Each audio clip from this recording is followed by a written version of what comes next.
Bagi kalian yang dulu sempat ngebet pengen beli HP ini, mungkin sekaranglah saatnya. Karena di tahun ini HP ini harganya nggak ada 3 juta guys. Bahkan HP ini saya jual hanya 2,9 juta saja. Ini yang varian RAM 12 GB ya, jangan salah.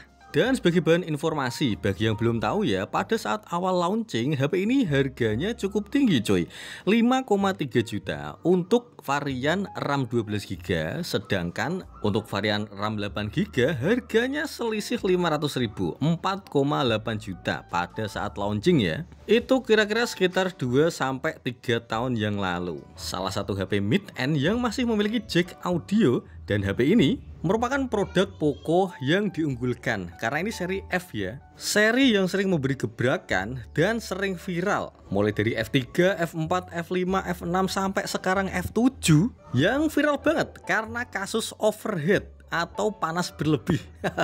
Tapi di video kali ini saya tidak akan membahas hal itu. Mungkin akan saya bahas di video-video selanjutnya. Oke, langsung saja. Dan apa yang akan kalian dapatkan di harga 2,9 juta? Yang pertama, kalian akan mendapatkan HP dengan desain yang biasa aja kalau menurut saya. Ya gimana ya, dibilang jelek enggak, dibilang bagus juga enggak. Tapi sekilas kalau saya lihat ini mirip dengan adiknya Poco F6. Desain dan tata letak kameranya sama persis coy. Bedanya HP ini terasa lebih mantap. Padahal kalau dilihat dari material ini sama aja guys. Sama-sama menggunakan bahan plastik, tapi untuk bobotnya beda. HP ini lebih berat sedikit. Untuk desain frame masih sama ya, dibikin mengotak dengan backdoor yang agak rounded. Dan efek rounded pada backdoor ini cukup berpengaruh guys. Jadi HP ini cukup nyaman saat digenggam. Sayangnya untuk bagian backdoor masih didesain glossy ya. Artinya HP ini gampang banget kotor, gampang banget terkena jamur, dan gampang banget meninggalkan bekas sidik jari. Ini guys, coba kalian lihat di umurnya yang sekitar 2-3 tahunan sudah banyak sekali jamur di bagian backdoor. Tapi overall gak ada masalah sih, itu semua soal selera guys. Bahkan untuk saat ini saya putuskan untuk menjadikan HP ini sebagai HP daily driver saya guys. Karena hampir semua kebutuhan saya HP ini punya coy. Oke, mari kesampingkan soal desain, mari kita bahas soal layarnya. Di harga di bawah 3 juta kalian sudah bisa mendapatkan HP dengan bezel setipis ini guys. Ya meskipun bezel bagian bawah tidak setipis bagian samping ya, tapi menurut saya ini sudah tipis banget guys. HP ini mempunyai bentang layar seluas 6,67 inch. Dan itu memberikan pengalaman visual yang luar biasa ya. Apalagi dipadukan dengan panel layar AMOLED yang resolusinya sampai Full HD+.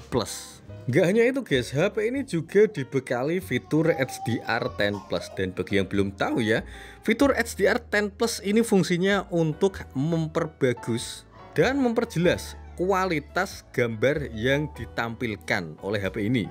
Dan karena kualitas layarnya semakin baik, maka menonton pun jadi lebih asik guys. Ini cocok banget untuk kalian yang hobi nonton drakor, dracin, atau anime guys. Layarnya bagus, bezelnya tipis, membuat pengalaman menonton kalian jadi lebih baik. Dan mau nonton di dalam ruangan ataupun di luar ruangan sekalipun, HP ini siap guys. Karena meskipun dipakai di luar ruangan, hasilnya tidak blereng. Apa itu ya blereng ya? Ya intinya gambar masih tetap bisa dilihat dengan jelas lah. Ini mantep banget sih. Habis gitu dapat kualitas layar setara flagship guys. Nonton di YouTube bisa support sampai 4K 60 fps. Dan tentunya support mode HDR guys. Tidak hanya itu, kualitas suaranya juga menurut saya cukup bagus.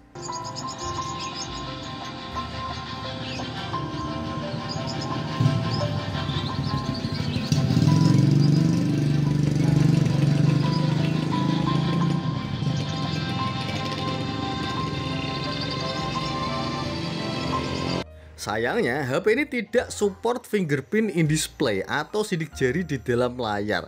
Jadi sidik jarinya masih ada di samping coy. Tapi menurut saya justru ini merupakan kelebihan ya, karena sensornya cepet banget untuk nangkep sidik jari coy. Nggak perlu waktu lama sudah bisa membuka kunci layar, tinggal tempel dikit saja. Kunci layar langsung terbuka. Oke, sekarang kita beralih ke fitur selanjutnya, yaitu refresh rate. HP ini sudah mendukung refresh rate sampai 120 Hz guys. Bukan angka yang fantastis memang, karena beberapa HP sudah mendukung 144 Hz. Tapi kalau kalian lihat sejauh ini, aplikasi yang mendukung 144 Hz hanya sedikit coy. Jadi menurut saya refresh rate 120 Hz ini sudah sangat worth it sekali. Dan anehnya, meskipun saya set di 120 Hz, baterai dari HP ini masih tahan seharian. Padahal saya ini tipe orang yang tidak bisa jauh dari HP. Dan karena hal itu, saya suka HP ini. Layarnya bagus, baterainya awet, kemudian yang paling penting nih guys, yaitu chipsetnya. Ya meskipun saya nggak hobi banget ngegame sih, HP saya gamenya cuma ada satu coy. Tapi menurut saya performa dari HP ini sudah lebih dari cukup. Chipset yang digunakan nggak kaleng-kaleng, Snapdragon 7 Plus Gen 2. Dibekali dengan kapasitas RAM yang cukup lega, 12 GB, dan kapasitas internal sampai 256 GB guys. Support update sistem terbaru, HyperOS 2.0 dan juga Android 15. Dan bagi yang belum tahu ya, chipset Snapdragon 7 Plus Gen 2 ini cukup OP coy. Bahkan secara performa lebih baik daripada Snapdragon 7 Gen 3. Coba deh kalian tes HP ini menggunakan aplikasi benchmark. Ini saya cek di website ya. Skor rata-rata dari Snapdragon 7 Plus Gen 2 ini sampai 1 juta lebih guys. Dan itu setara dengan Snapdragon 8 Gen 1 yang terkenal panas. Bedanya HP ini chipsetnya adem banget, sangat bisa diandalkan di segala kondisi. Grafisnya juga lumayan. Pada settingan tertinggi, HP ini masih mendapatkan angka 15 fps guys. Wes, pokoknya enak banget. 2 hari menggunakan HP ini saya cukup puas.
Oke, setelah membahas desain, layar, performa, sekarang kita bahas soal kameranya. Jadi HP ini menggunakan 3 buah lensa kamera guys, yaitu kamera utama sebesar 64 megapiksel, kemudian kamera ultrawide sebesar 8 megapiksel, dan yang terakhir adalah lensa makro yaitu sebesar 4 megapiksel saja. Pada mode perekaman video, kualitas tertinggi 4K 30 fps. Dan untuk lensa ultrawide-nya 1080 30 fps coy. Untuk hasil kameranya kira-kira seperti ini. Hasilnya menurut saya bagus, tapi belum sesuai kebutuhan saya. Gimana ya? Kayak agak gelap aja gitu guys. Ini mungkin kalau diedit harus diturunkan tingkat kontrasnya sedikit, baru kemudian gambarnya bisa lebih bagus kalau menurut saya. Warnanya juga menurut saya masih kurang ya. Lalu untuk mode perekaman video, HP ini memang didukung Gyro Eyes guys. Jadi kualitas videonya cukup stabil ya. Ini saya set di 1080 60 fps. Dan berikut di mode ultrawide, sayangnya tidak bisa 60 fps coy. Mentok hanya di 30 fps saja.